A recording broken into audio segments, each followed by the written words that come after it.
Hello, I'm Father Joe Roesch of the Marian Fathers of the Immaculate Conception. Thank you for joining us as we continue with our year-long journey reading the diary of St. Maria Faustina Kowalska from beginning to end. Today we take up from where we left off, beginning with diary entry number 445. Thursday, Nocturnal Adoration. When I came for adoration, an inner recollection took hold of me immediately, and I saw the Lord Jesus tied to a pillar, stripped of his clothes, and the scourging began immediately. I saw 4 men who took turns at striking the Lord with scourges. My heart almost stopped at the sight of these tortures. The Lord said to me, I suffer even greater pain than that which you see. And Jesus gave me to know for what sins he subjected himself to the scourging. These are sins of impurity. Oh, how dreadful was Jesus' moral suffering during the scourging. Then Jesus said to me, Look and see the human race in its present condition. In an instant I saw horrible things. The executioners left Jesus, and other people started scourging him. They seized the scourges and struck the Lord mercilessly. These were priests, religious men and women, and high dignitaries of the Church, which surprised me greatly. There were lay people of all ages and walks of life. All vented their malice on the innocent Jesus. Seeing this, my heart fell as if into a mortal agony, and while the executioners had been scourging him, Jesus had been silent and looking into the distance. But when these other souls I mentioned scourged him, Jesus closed his eyes, and a soft, most painful moan escaped from his heart.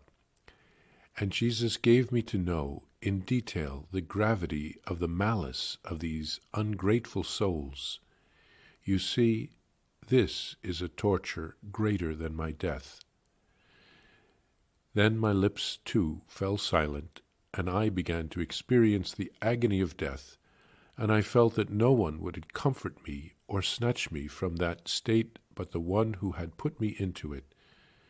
Then the Lord said to me, I see the sincere pain of your heart, which brought great solace to my heart.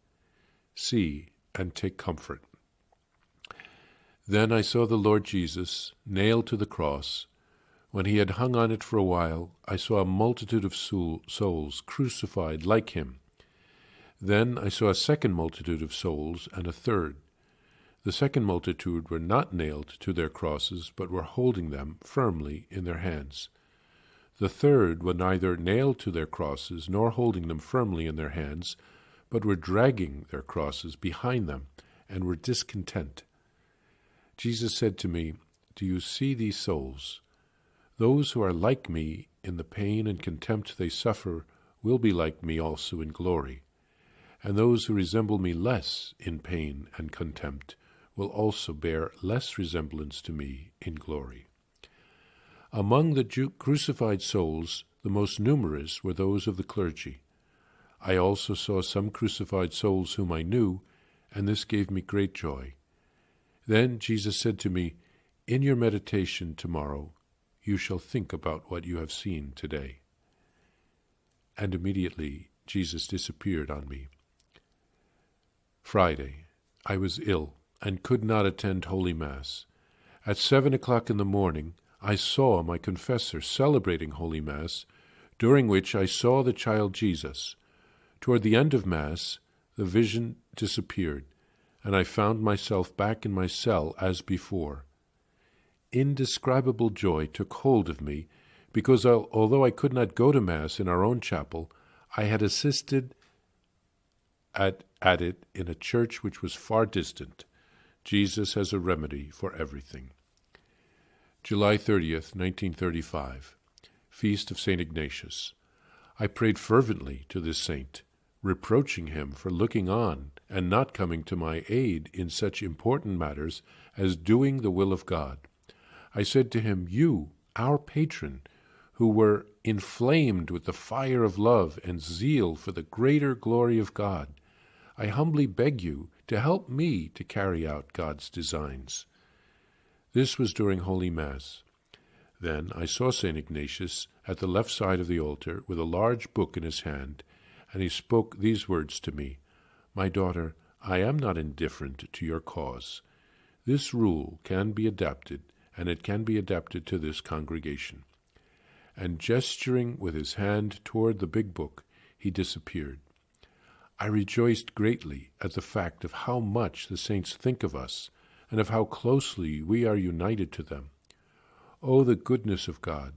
How beautiful is the spiritual world, that already here on earth we commune with the saints. All day long I could feel the presence of this dear patron saint.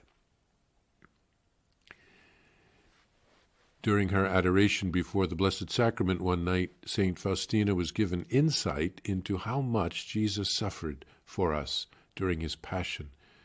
The scourging that he subjected himself to were for sins of impurity. Unfortunately, his sufferings also came from priests and religious brothers and sisters and high dignitaries in the church who fell into this sin as well.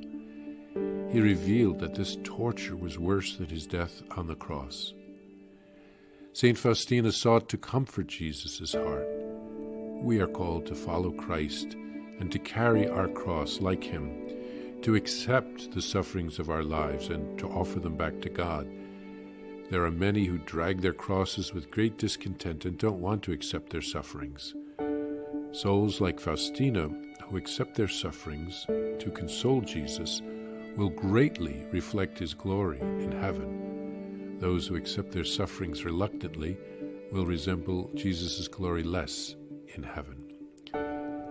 And then we see when St. Faustina couldn't attend Mass because of an illness, Jesus allowed her to participate spiritually in her confessor's Mass in a distant church.